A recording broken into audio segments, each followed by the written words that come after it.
Two particles A and B start from rest and move for equal time on a straight line.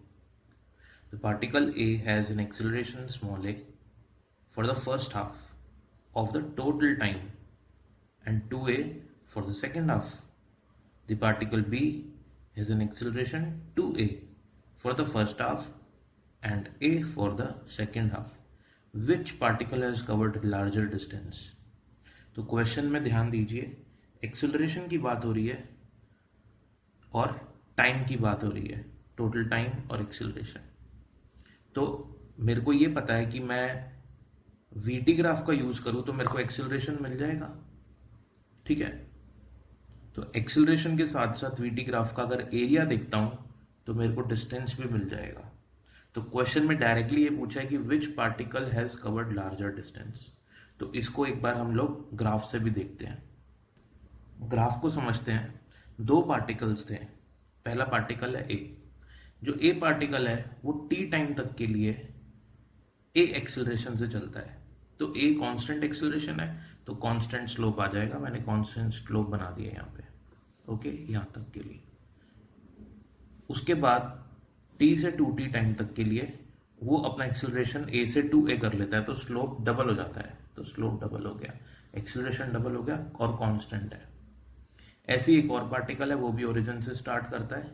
उसका initial acceleration होता है 2a। तो आप देख सकते हैं कि इसका स्लोप ज्यादा है ए से।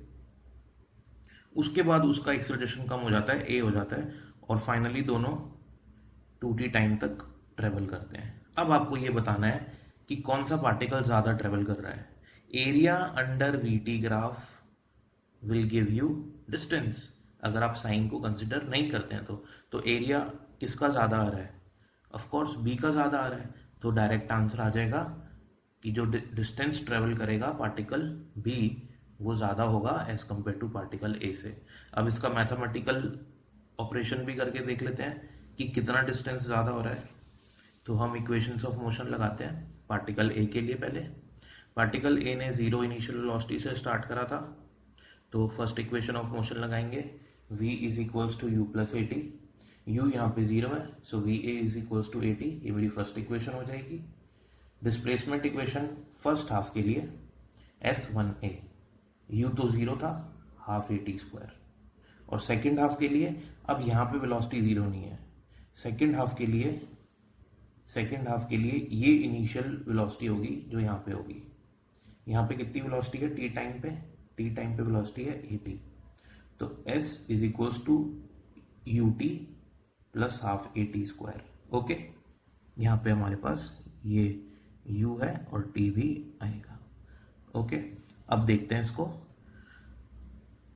ए t square plus half of 2at square, यानी कि यहां से लेकर यहां तक, इधर इस पॉइंट से t टाइम से 2t टाइम तक जो एक्सेलरेशन है वो 2a है, तो इसलिए मैंने हाफ 2at स्क्वायर लिखा है।